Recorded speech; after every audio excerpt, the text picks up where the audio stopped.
उसके बाद तो आप लोग खुद चाहोगे कि अगर आपका पेपर अच्छा है या उसमें अमेंडमेंट जो मैं बताऊंगा या जो टीम बैठी होगी वो बताएगी, हत्ता एब्स्ट्रैक्ट लेवल पर भी इतनी आपकी कहानी हो जानी है चेंजिंग के हवाले से कि आप उसे मेरे ख्याल में होपफुली आप बहुत अच्छा कर लोगे फाइनल तक जाते हो। सही है ठीक ना? हो गया सर। तो जी मेरे सर। ख्याल में जब आप फाइनल तक अच्छा पेपर लिख लोगे तो फिर जरूरी तो नहीं है कि उसे आपने लोकल जर्नल में छापना है, फिर आप उसे अच्छे जर्नल ठीक। में छाप लोगे। जी ठीक हो गया सर। ठीक है ना? तो टॉपिक्स के हवाले से गुड, ये बात ठीक है आपकी कि कुछ टॉपिक्स जो है ना वो मैं भी डिसाइड कर लेता हूँ, देख लेता हूँ कि कौन कौन से टॉपिक्स आप लोगों को दिए जा सकते हैं। आप लोगों ने अगर कुछ सोचे होंगे तो यस यू कैन। देखें, थ्योरी ऑफ ऑटोमेटा की पहले दिन की जो डेफिनेशन आप पढ़ते हैं वो क्या है भला? जो रिसेंट अभी पढ़ के आए हैं वो अगर ऑटोमेटा के हवाले से बात करें तो थ्योरी ऑफ ऑटोमेटा किसे कहते हैं? सर मशीन्स को एनीवन? ऑटोमेटिकली वर्क करना सर, बेसिकली उनको इस तरह प्रोग्राम किया जाए कि वो ऑटोमेटिकली वर्क करना। अच्छा देखिए, बात सुने, हम प्रोग्राम जब करते हैं, कोई भी प्रोग्राम लिखते हैं तो वो ऑटोमेटिकली वर्क कर रही होती है ना। ठीक है ना? ऐसे प्रोग्राम करने का मतलब कोई भी प्रोग्राम हम जब लिखते हैं और हम प्रोग्राम जब एग्जीक्यूट कर रहे होते हैं तो वो एग्जीक्यूशन ऑटोमेटिकली एग्जीक्यूट हो रही है जिस तरह से वो उसमें होना होता है। ऐसा ही है ना? तो अगर देखा जाए कोई भी आप कंप्यूटेशनल प्रॉब्लम लेते हैं, वो कंप्यूटेशनल प्रॉब्लम किसी ना किसी तरह से थ्योरी ऑफ कंप्यूटेशन के साथ कोरिलेट कर रहा हो। ऐसा ही है या नहीं है?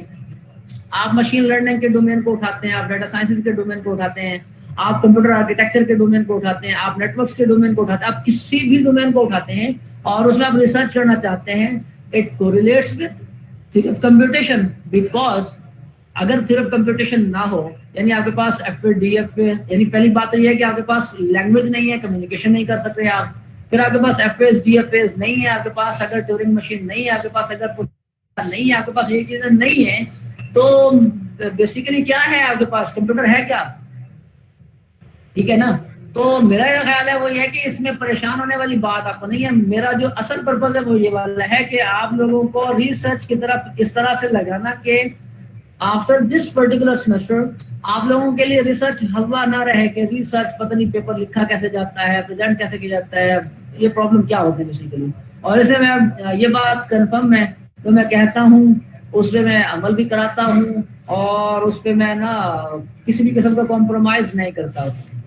तो इंशाल्लाह कोशिश करेंगे ऑटोमेटा के हवाले से आप जो टॉपिक्स आप लोग लेंगे उन्हें उनके कोरिलेशंस भी निकाल लेंगे, क्योंकि पहली प्रेजेंटेशन जो आपकी होगी जिसमें आप लोगों ने अपने टॉपिक्स को थोड़ा सा डिफाइन करना होगा मिड टर्म से पहले, यानी 1 महीने के बाद हम जब करेंगे तो उसमें हमारी यही डिस्कशन होगी ना कि आपका टॉपिक जो है ना वो how it relates with correlates with theory of computation.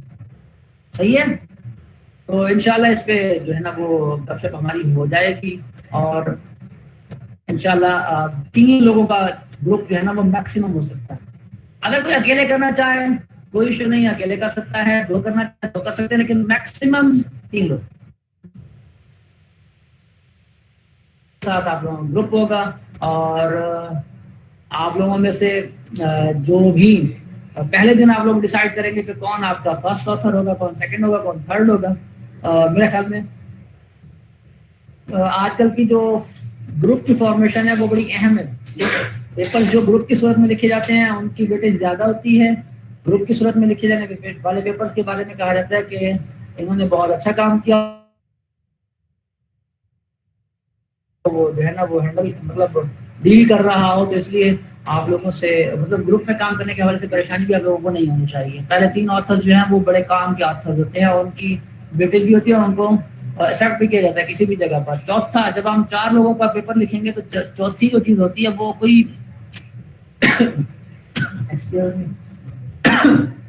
चौथा जो ऑथर है वो कोई मतलब कंसीडर नहीं किया जाता उस तरह से पेपर्स के हवाले से। ठीक है? तो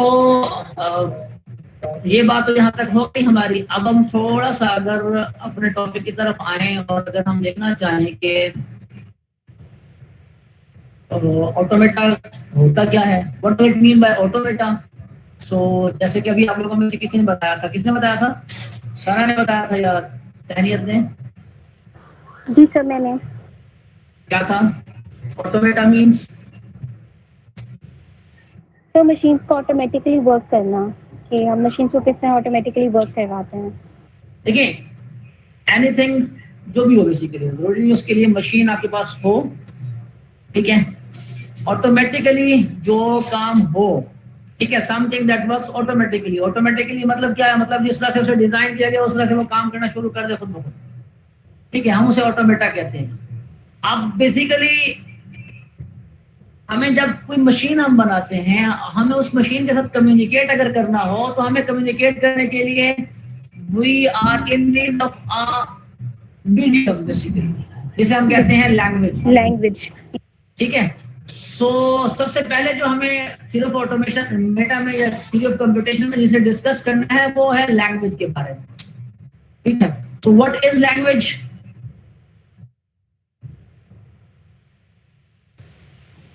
सर लैंग्वेज अगर sir theory of computation, sir theory of automata में अगर बात करें तो सर लैंग्वेज जो है सर डिफरेंट अल्फाबेट्स का सर हमारे पास सर स्ट्रिंग्स होंगी सर, जिन्हें हम मशीन्स को ऑटोमेट करने के लिए सर यूज करेंगे, उनसे कम्युनिकेट करने के लिए।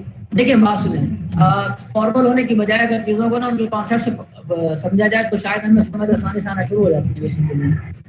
पहली बात ये कि हमें डिफाइन करना चाहिए कि लैंग्वेज किसे कहते हैं, उसके बाद ये है कि उसके कंपोनेंट्स क्या होते हैं, फिर हमें पता चलता है कि प्रॉपर फॉर्मली हम लैंग्वेज किसे कह सकते होते हैं, सही है ना। कोई भी okay language sir. Further further अगर हम कहते हैं कोई भी लैंग्वेज जब हम कहते हैं तो पहली बात है कि लैंग्वेज क्या होती है, लैंग्वेज होती है कुछ सिंबल होते हैं, कुछ रूल्स होते हैं, ऐसे ही है ना। आपके अल्फाबेट्स होते हैं और रूल्स होते हैं, कीवर्ड्स होते हैं और रूल्स होते हैं, ऐसा ही है, कुछ और होता है। फॉर एग्जाम्पल अगर हम कहें उर्दू लैंग्वेज, उर्दू लैंग्वेज क्या मुराद है, यानी आपके पास कुछ वर्ड्स हैं वोकैबुलरी जिन्हें कहा जाता है और कुछ रूल्स हैं आपके पास जिसे ग्रामर कहा जाता है। एग्री? यहाँ तक कोई इशू है किसी को भी? No sir. हाँ जी। तो अगर हम कहेंगे लैंग्वेज जो है वो is a collection of, language is a collection of keywords and rules. Purpose क्या है उसका? लैंग्वेज का पर्पस क्या होता है? लैंग्वेज का पर्पस होता है to communicate. Communication. Okay that's good. Communicate करना बेसिकली इसका पर्पस है। And language consist of two things. कौन कौन सी चीजें होती है उसमें? एक उसमें कीवर्ड होते हैं जिन्हें वोकैबुलरी कहा जाता है, और एक उसमें रूल होते हैं। कोई इशू? अच्छा ये संडे के अलावा और कोई नहीं बोल रहा, इसका मतलब या तो बाकी सो गए हैं या बोलना नहीं चाह रहे। जी बिलाल साहब,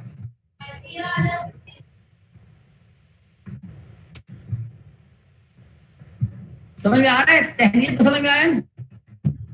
वैसे तो 30 पार्टिसिपेंट्स हैं हमारे पास, लेकिन मेरे पास जी सर आ रहा है समझ। एक पार्टिसिपेंट की आवाज आ रही है।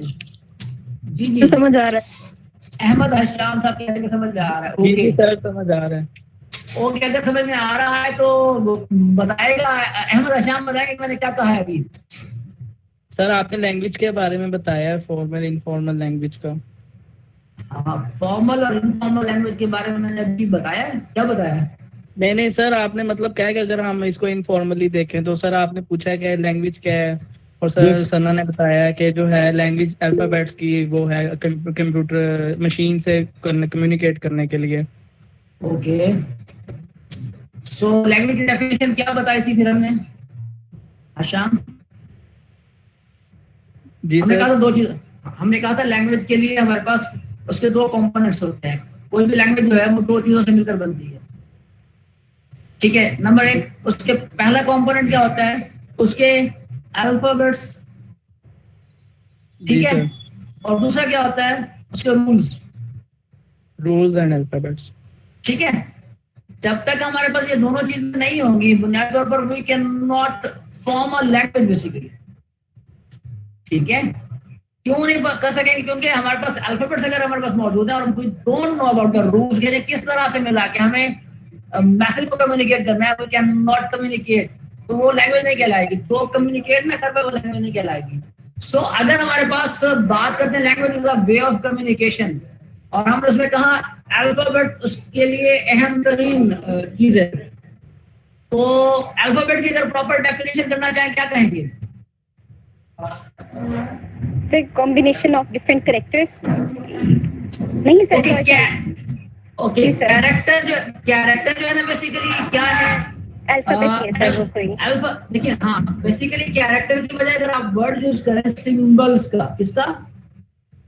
सिंबल्स का। सिंबल्स। बिकॉज कैरेक्टर्स हम जब कहते हैं तो हम कैरेक्टर्स में हमारे लिए ना एक खास चीजें आना शुरू हो जाती है। कैरेक्टर्स क्या फर्क हम कहते हैं कि A to Z है, Alif to Be है, फॉर एग्जांपल या डिजिट्स है 0 से लेकर 9 तक, ये सारे बेसिकली कहलाते हैं। अगर हम सिंबल्स की बात करें तो सिंबल्स में हमारे पास शेप्स भी आना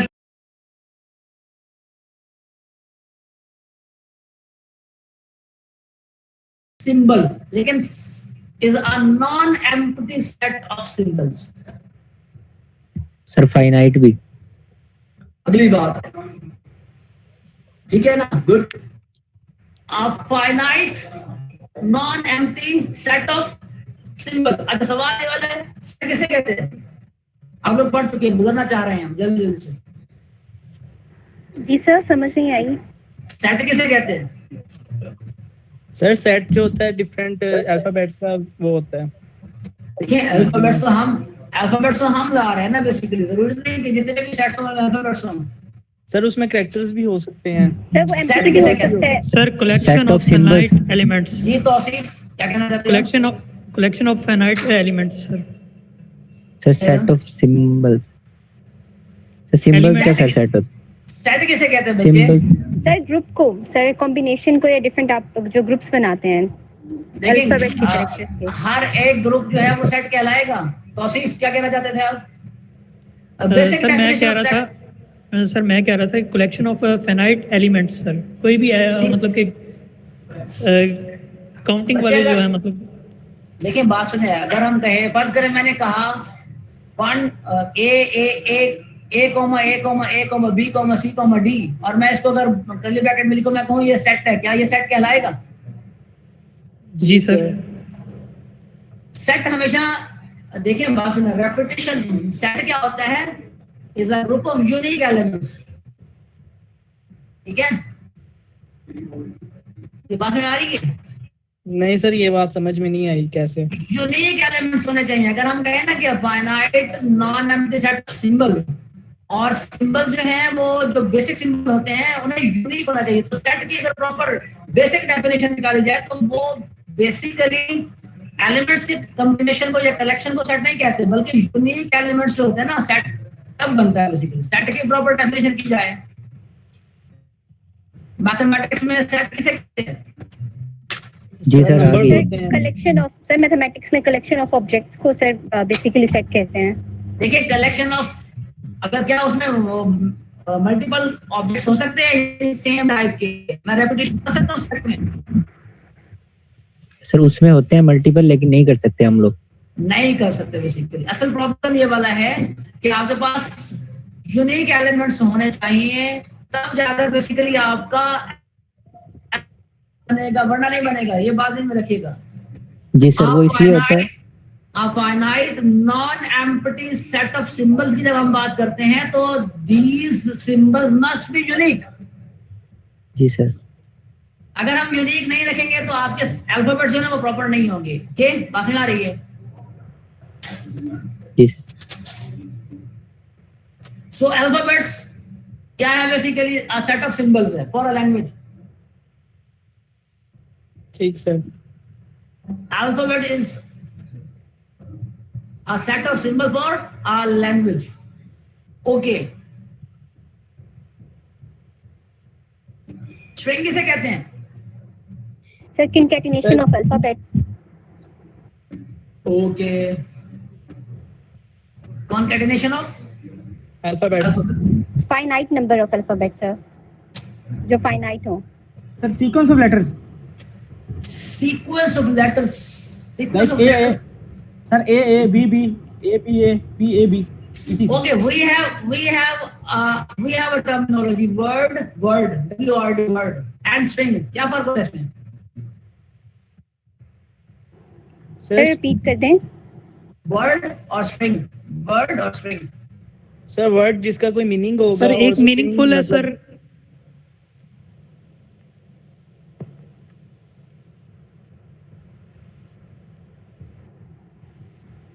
what is difference between word and string? Sir word जो है sir, सर वो मीनिंगफुल होगा, और सर स्ट्रिंग्स जो हैं सर वो बेसिकली सर वो मीनिंगलेस भी हो सकते हैं, लेकिन सर वो कॉम्बिनेशन दोनों होते हैं। okay, how can we define meaningful? Sir meaningful जिनका सर कोई ना कोई मतलब हो। हम अब अपनी Yes, लैंग्वेज में yes. बात करें तो सर फॉर एग्जांपल बुक है सर, उसका कोई मीनिंग है।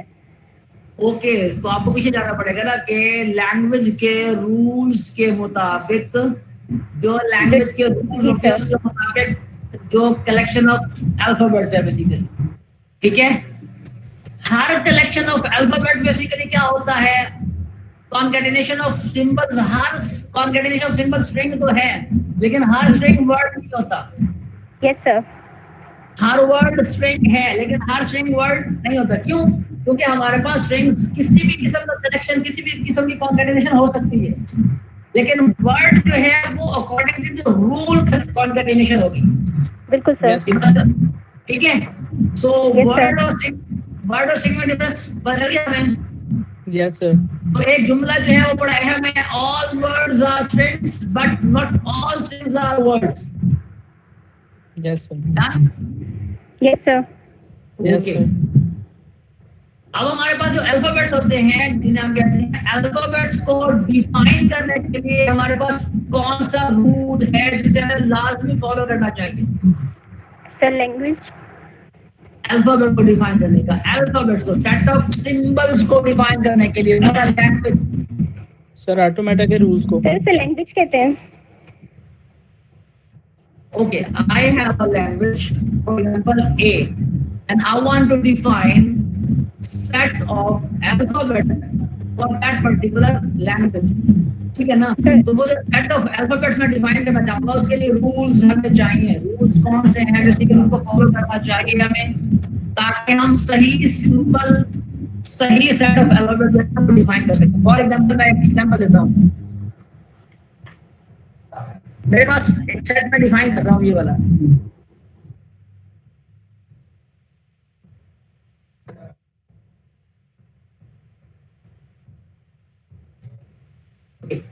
ये मैंने यहाँ पर चैट रूम में डाला है D comma A B comma B A B और D.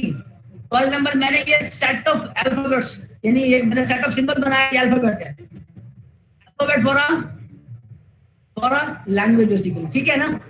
Alphabet for a language, क्या ये सही सेट है या इसमें कोई प्रॉब्लम है? ओके, एक ये वाला है, एक और बना देता हूं मैं।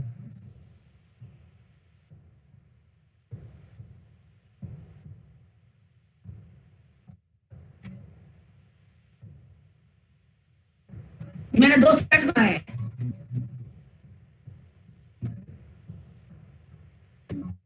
एक है बी ए बी और डी, दूसरा है B B A B and D.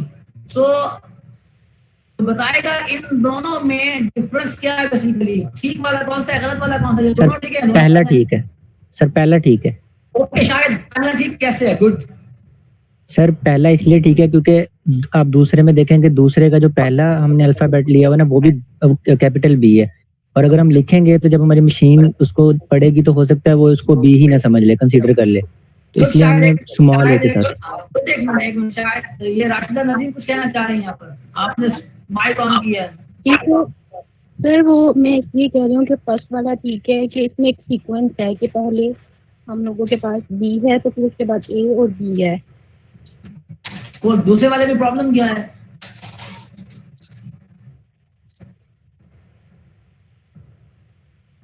Ahmad शामिल जी जी बेटा क्या बताइए आप, दूसरे वाले में क्या प्रॉब्लम है?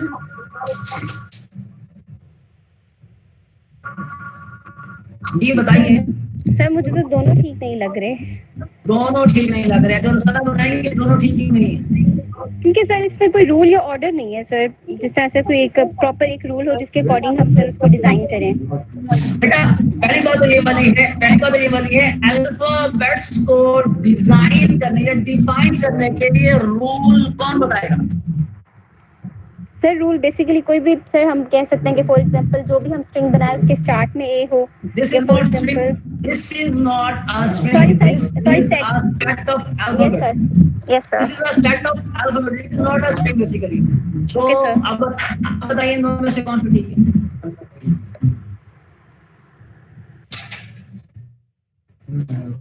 अच्छा, अहमद अशाम कह रहे हैं both are okay, तो both are okay ये भी गलत है बेसिकली। अच्छा ओके, मैं एक स्ट्रिंग बनाता हूँ, स्ट्रिंग डालता हूँ, उसके बाद ना जो शाहिद जबान कह रहे थे ना उनकी बात आपको समझ में आए।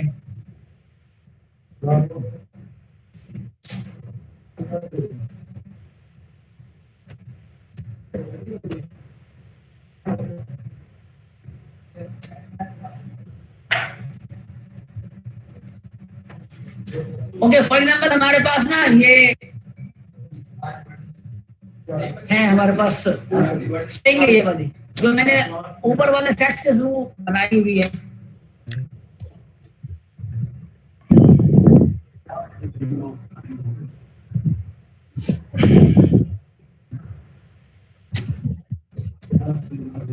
और मैं इसको इस तरह से लिख लेता हूं।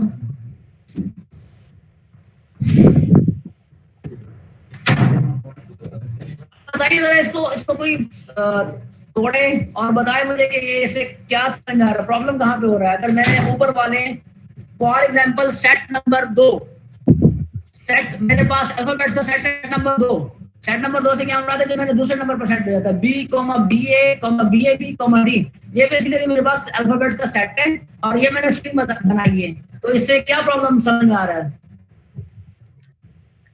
सना बताइए, सना बताइए, सना। सर अगर इसके अकॉर्डिंग देखें तो सर ये कंप्लीट स्ट्रिंग सर इंप्लीमेंट हो रही है। First of all sir second one BA, then sir third one BAB and then first one. Okay, मैं पहले को B कर लेता हूं तब। जी सर। B, मैं इस तरह से तोड़ता हूं B, A, ठीक है ना। अच्छा, उसके बाद मैं B कर लेता हूं। अगर मैं स्ट्रिंग को तोड़ू, फर्ज करें स्ट्रिंग किस तरह से टूट सकती है, मैं इस तरह से अगर तोड़ू, फर्ज करें B, ABA,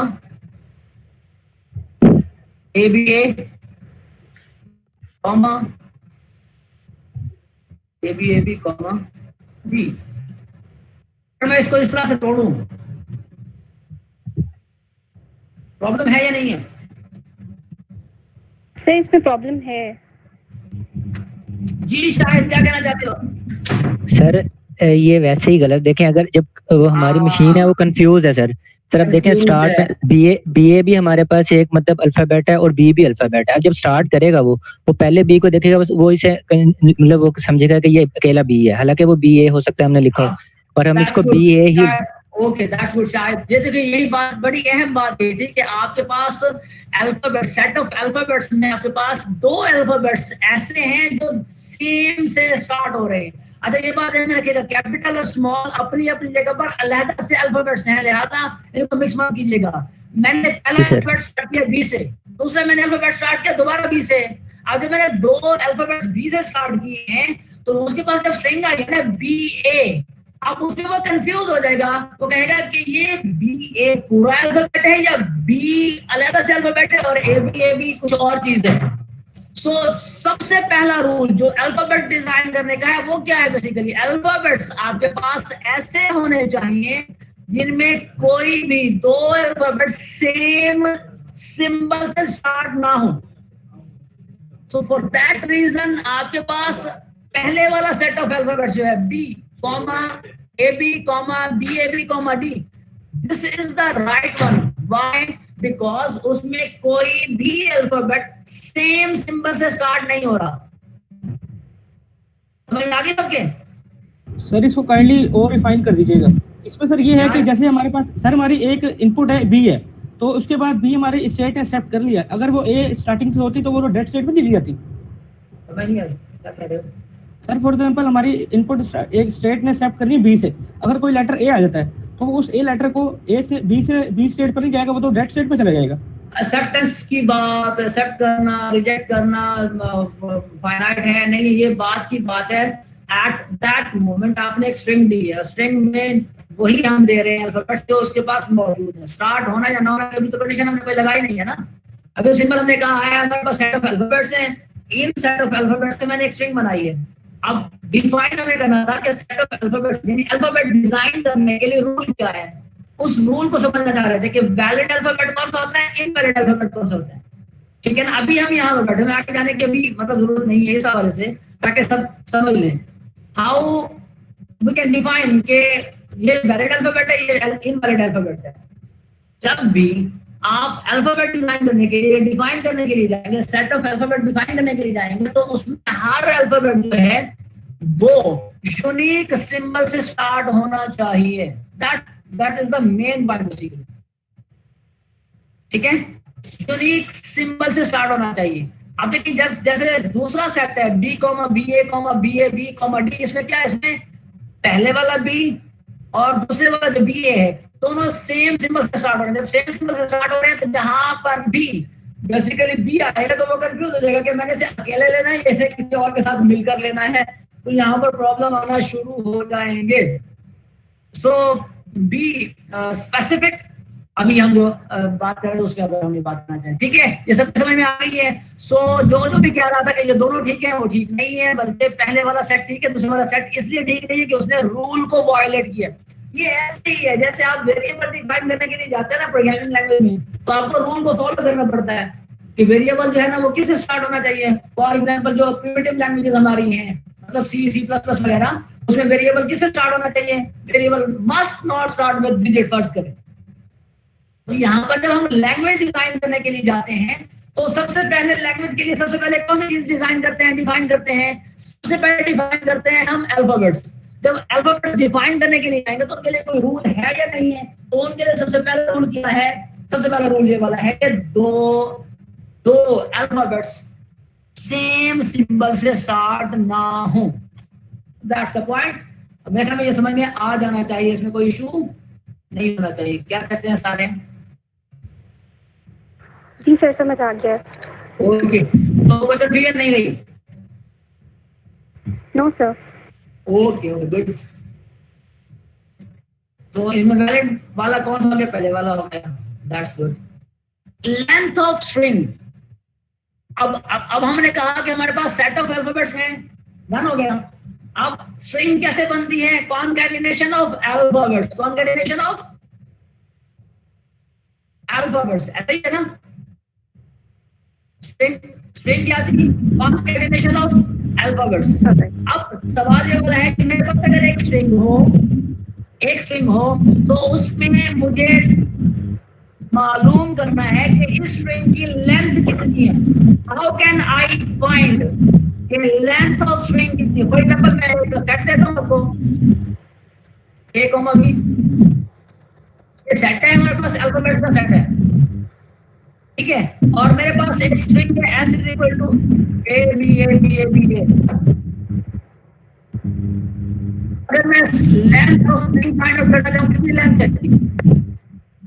9 सर। ओके, मैं और कैसे भी शायद ये कौन है बेहतरीन से और आ रहा है, कहां से आ रहा है चोर? सर डिस्टॉर्शन हो रही है काफी। आप एक काम कर लें। हाँ जी जी शायद सर जी जी जी जी सर। शायद सर 9 ऐसे है क्योंकि सर इसके अंदर 2 तो अल्फाबेट हैं सर, वो जितनी मतलब रिपीट हो रहे हैं तो वो हमारी उतनी ही लेंथ होगी। मतलब इसमें 2 अल्फाबेट हैं तो हम उसको जब इसे मतलब हम वो करेंगे, तोड़ेंगे इस स्ट्रिंग को, तो सर ये 9 वर्ड बनेंगे। ओके ओके ओके शायद सर एक स्ट्रिंग में जो भी लेटर्स हैं सर वो हमारी सर वो लेंथ होगी। हाँ बेटा, अब सवाल अब लेटर्स और अल्फाबेट को आपस में मिक्स नहीं करना, पहली बात तो ये वाली है, ठीक है। यहाँ बात समझने की जो है ना वो ये है कि लेटर्स और अल्फाबेट्स को आपने मिक्स नहीं करना। ओके, मैं एग्जांपल और देता हूं ताकि हमें बात और समझ में आए। हमारे पास ये है सेट ऑफ अल्फाबेट्स, पहले जो मैंने दिया है, ऐसा ही है ना, इसमें कोई इशू तो नहीं था ना। ओके, मैं एक स्ट्रिंग बनाता हूं,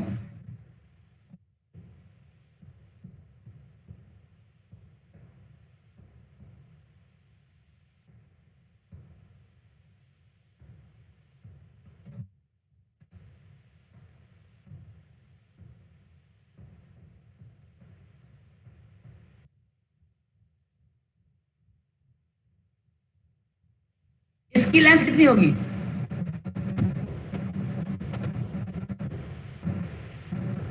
सर 5 है। कोई और?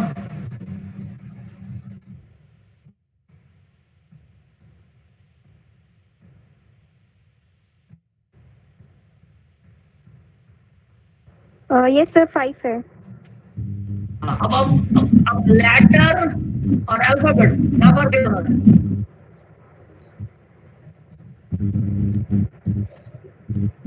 सर इसकी लेटर फॉर्म एक सिंबल होता है। लेटर क्या होता है? सिंबल होता है। अल्फाबेट कलेक्शन ऑफ सिंबल हो सकता है, जैसे कि ये भी है या नहीं है? सर हाँ जी सर। ये 3 सिंबल्स मिलकर एक अल्फाबेट बना रहे हैं। ये एक अल्फाबेट है। स्ट्रिंग क्या होती है? स्ट्रिंग बुनियाद तौर पर लेंथ है उसकी, किस बुनियाद पर? अल्फाबेट्स की बुनियाद पर है। नंबर ऑफ अल्फाबेट्स कितने हैं उसमें? तो यहाँ पर कितने अल्फाबेट्स हैं हमारे पास? 5 है। कैसे 5 है शायद बताओ? अच्छा 4 कौन कह रहा था? शायद 1 मिनट, 4 कौन कह रहा था?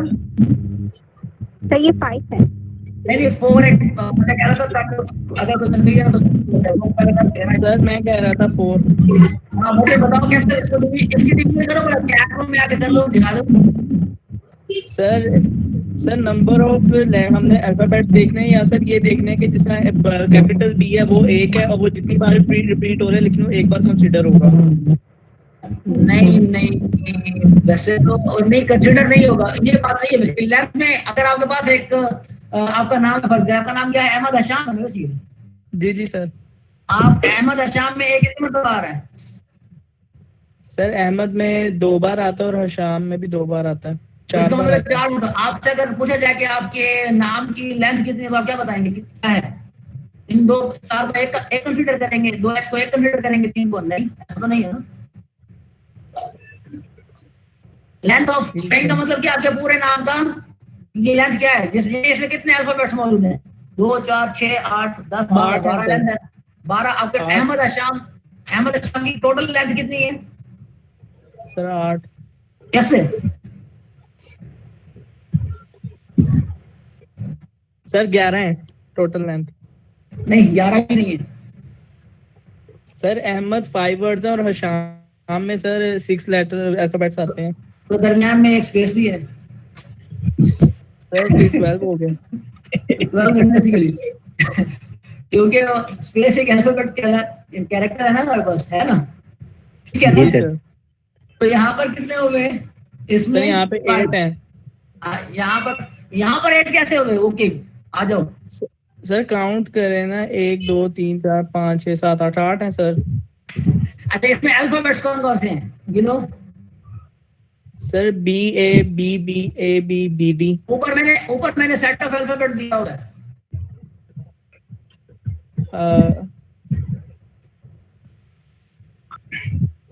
बी एक अल्फाबेट है, ए बी पूरा एक अल्फाबेट है, 2 हो गए। बी ए बी एक तीसरा अल्फाबेट है, 3 हो गए। फिर बी आया 4 हो गए और डी आया 5, टोटल 5। ठीक हो गया सर, ठीक हो गया। सही है, समझ आ गई ये सब कुछ? जी सर आ गया। अगर किसी को कंफ्यूजन हो तो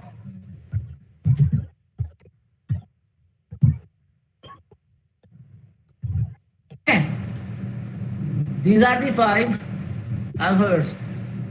Okay, reverse of a string, ये बड़ी अहम चीज है। सर किसी हाँ किसी भी स्ट्रिंग को रिवर्स ऑर्डर में लिखना, ऐसा ही है ना? Yes sir. ओके मैं एक स्ट्रिंग लिख रहा हूँ, अल्फाबेट्स मेरे ऊपर वाले ही हैं जो मैंने ऊपर डिफाइन किए थे, ठीक है? Okay sir.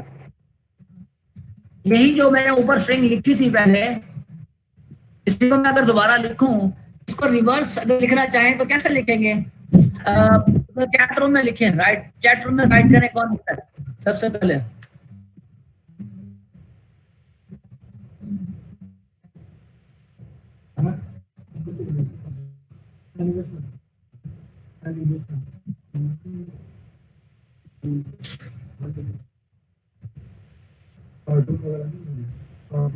रिवर्स ऑर्डर में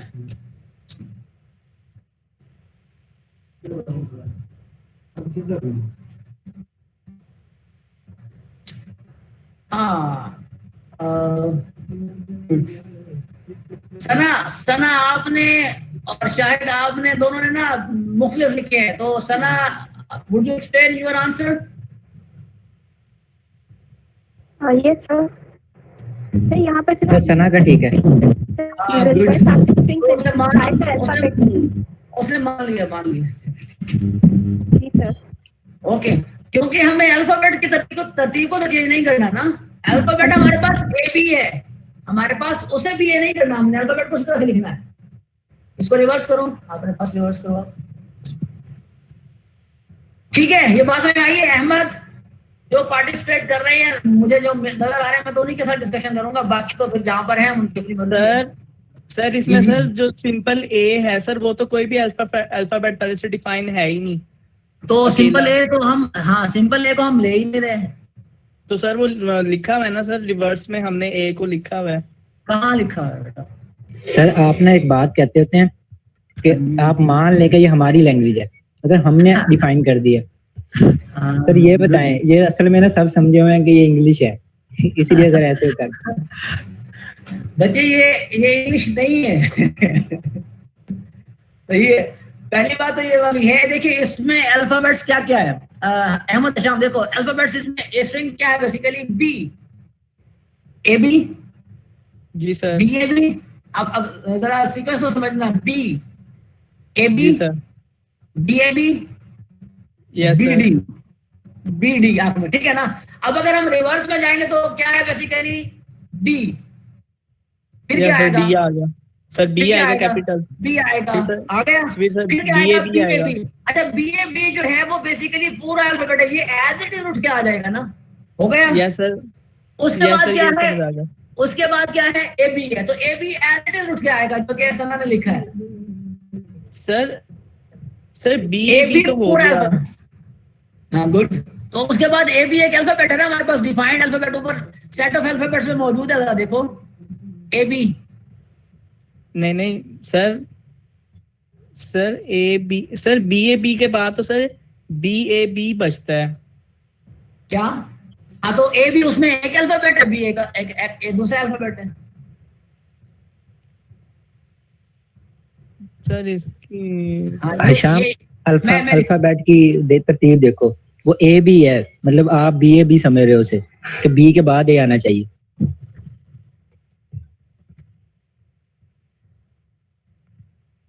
देखो अल्फाबेट क्या था, ए बी था ना।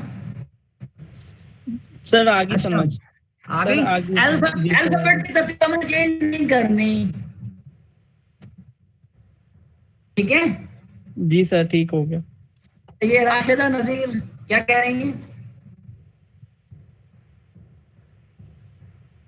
राशिदा सर वो एक्चुअली अहमद जो है ना वो उसे 3 वर्ड्स कंसीडर कर रहा है, 2 वर्ड्स नहीं कर रहा है इनमें। 2 वर्ड, हाँ वो हो गया, लेकिन अब इसको बी ए ना करें ना आप। सर इसको भी नहीं सॉरी गलत टाइप हो गया। हाँ ए बी लिखना, good, okay okay okay, that's good. Okay, अब हम फॉर्मल लैंग्वेज की डेफिनेशन की तरफ आते हैं कि लैंग्वेज बुनियादी तौर पर थ्योरी ऑफ ऑटोमेटा में हम लैंग्वेज कहते हैं किसे। अभी तक जो हमने बातें की हैं वो कुछ थोड़ा समझ में आना शुरू हुई ना आप लोगों के, कोई इशू तो नहीं ना सर? ठीक है ना। ये पहली क्लास है हमारी, थोड़ा सा हम मतलब डिस्कशन इस तरह से कर रहे हैं, थोड़ा सा आहिस्ता आहिस्ता। अब मैंने स्लाइड भी सारी अपलोड कर देनी है उधर LMS पे, सारी की सारी। हमेशा अब हमारे पास स्लाइड्स होंगी ताकि हम उसी के मुताबिक करते जाएंगे। मेरे स्लाइड में वो कर देता। तो अच्छा ये स्लाइड्स मैं कह रहा हूँ, मैंने शुरू में कहा था हमारे सेशनल, हमारे क्विज इवैल्यूएट करेंगे हमारे कोर्स को, बट आपका मिड टर्म और आपका फाइनल क्या होगा, आपका मिड टर्म और आपका फाइनल होगा आपका शायद क्या होगा वाला, जी sir paper research paper, abstract की प्रेजेंटेशन, एडमिट और फाइनल प्रेजेंटेशन और फाइनल, ठीक है। Excuse me sir. और जी बच्चे सर वो ना क्लास फेलोज के मैसेज आ रहे हैं कि वो रिक्वेस्ट एक्सेप्ट कर लें। रिक्वेस्ट एक्सेप्ट तो ज़ैद नहीं करनी है, ज़ैद के पास, मेरे पास नहीं। ठीक हो गया सर। ज़ैद खुद मुझे लगता है यहाँ पर लगा के भाग गया है। ज़ैद कहाँ हो? ज़ैद इसकी ऑप्शन लगाता हूँ। अच्छा हमारी अभी मीटिंग भी है थोड़ी सी, तो उसमें इंशाल्लाह मैं चाह रहा हूँ कि आपके ये जो BScs तक के कॉन्सेप्ट्स हैं, क्या BScs तक के कॉन्सेप्ट्स, ये मैं मिड से पहले आप लोगों के सारे के सारे थ्योरी ऑफ ऑटोमेटा। एडवांस में भी हमारे पास ये टॉपिक्स हैं। मैंने कोशिश की हुई है कि बीएस में भी जब मैं पढ़ा रहा था तो मैंने मल्टीपल अच्छे वाले टॉपिक्स है ना वो इम्प्लीमेंट करा लूँ। तो कोशिश करेंगे हम 4-5 वीक में 5-6 वीक में सारे के सारे टॉपिक्स हमारे थ्योरी ऑफ ऑटोमेटा के वो सारे के सारे कवर कर लें हम। उसमें एफए बनाना, डीएफए बनाना, कन्वर्जन इनके आपस में, नॉर्मल फॉर्म्स वगैरह वगैरह, फिर उसके बाद पुश डाउन ऑटोमेटा और ट्यूरिंग मशीन और बला बला सब कुछ ये सारी चीजें कर लेंगे। थोड़ी सी स्पीड थोड़ी सी ऐसा रखूंगा शुरू में स्पीड, लेकिन ये बात बता दूं क्योंकि I assume that all of you know about these things, लिहाजा इसमें इशू नहीं होना चाहिए किसी को भी। सही है। अभी फिलहाल है ना वो हमें जाना है। और हाँ, आप लोग क्लास 11 से 2 के दरमियान होनी है, तो उम्मीद है कि आप लोग क्लास जो है वो मैं 12:30 1 बजे से लेकर 2 बजे, बाकी 1 बजे से 2 बजे तक होगा। ठीक है जी सर। सर आपसे बात जी सर एक्चुअली सर सब हमने सर जो डेफिनेशन पढ़ा था। आपकी आवाज बेटा, आपकी आवाज में प्रॉब्लम आ रहा है। कोई प्रॉब्लम है आपके पास? कोई डिस्टॉर्शन है अच्छी खासी? एक्चुअली सर हमने जो डेफिशिएंसी का कोर्स पढ़ा था सर क्लास में, सर उसमें स्टार्ट में टीचर का थोड़ा सा इशू था कि सर टीचर अवेलेबल नहीं थे सर पहले में, और सर टीचर्स सर हमें तो थोड़ा सर हमारा कोर्स कंटेंट से ज्यादा कवर नहीं हुआ। अच्छा, मैंने क्योंकि मेरा टॉपिक जो है मतलब मेरा कोर्स है वो एडवांस कंप्यूटेशन है, उसमें ऑब्वियसली बात है कोर्स कंटेंट्स में ये सारी चीजें आती हैं, ठीक है, जो मैं पढ़ा रहा हूँ, ये बात तो पक्की है। लेकिन इसमें रुकना नहीं है, क्योंकि अगर मैं इसी में लगा रहा तो ये पूरा सेमेस्टर जो है वो इधर गुजर जाएगा। मेरे पास बीएस में मेरे पास टाइम ज्यादा होता है, ठीक है ना। यहाँ पर एमएस में तो हमारे पास टाइम भी ज्यादा नहीं होता, क्योंकि एक लेक्चर होना है 3 घंटे का, उसमें कितना भी हो गया उसके बाद मामला जो है ना वो खत्म हो जाता है। तो इसलिए मुझे थोड़ा सा स्पीड को पकड़ना, ये बात ध्यान में रखिएगा। हाँ, आपके पास पूरा हफ्ता होगा, उसमें कोई क्वेश्चन है कुछ भी है वो आप आ जाए, यूनिवर्सिटी में डिस्कशन कर लें, कुछ भी किया जा सकता है उसके बारे में। लेकिन ये कि मुझे जाना बहरहाल आगे होगा, ठीक है। लेकिन ये है कि मैं ये भी नहीं चाहूंगा कि हमें समझ में ना आए, ये बात अपनी जगह पर कंफर्म है। मुझे आगे बढ़ने में मजा ही नहीं आता जब तक मेरे जो ऑडियंस है उन्हें समझ में ना आ रहा। सही है। आइडिया को कोर करना चाहूंगा मैं, लेकिन इस पे देर नहीं लगाना चाहूंगा। ओके जी सर। मैं इंशाल्लाह फिर मिलके आप लोग अपने टॉपिक्स खुद भी देख लें। मतलब मैं भी देखता हूँ, क्योंकि मीटिंग थी 3 बजे, 3 बजे मैंने कहा मैंने सेशन रखा हुआ वो ले लूंगा, उसके बाद आप लोगों के साथ मीटिंग में वहां पे मैंने जाना है। तो इंशाल्लाह नेक्स्ट मंडे तक आप लोग भी प्रिपेयर हो जाएं, बाकी सारे भी हों। अटेंडेंस जरूरी होगी। ये इंट्रोडक्टरी टाइप की चीजें थी ताकि हमें पता चल जाए कि क्या होते हैं अल्फाबेट्स, क्या होते हैं स्ट्रिंग, क्या होते हैं वर्ड्स, क्या होते हैं अल्फाबेट्स बनाने के रूल्स, क्या है ऑटोमेटा है क्या, लैंग्वेज की तरफ जा रहे थे सारी। तो मेरे ख्याल में कुछ चीजें हमने वो कर ली हैं। बाकी नेक्स्ट वीक से जो है ना थोड़ा सा फिट होके आना चाहिए आप लोगों को, कि हमें 2 घंटे पढ़ना है और भरपूर किस्म का पढ़ना है। जी सर। सही है। ठीक है sir. Okay, thank you very much. अल्लाह हाफिज़। Thank you sir.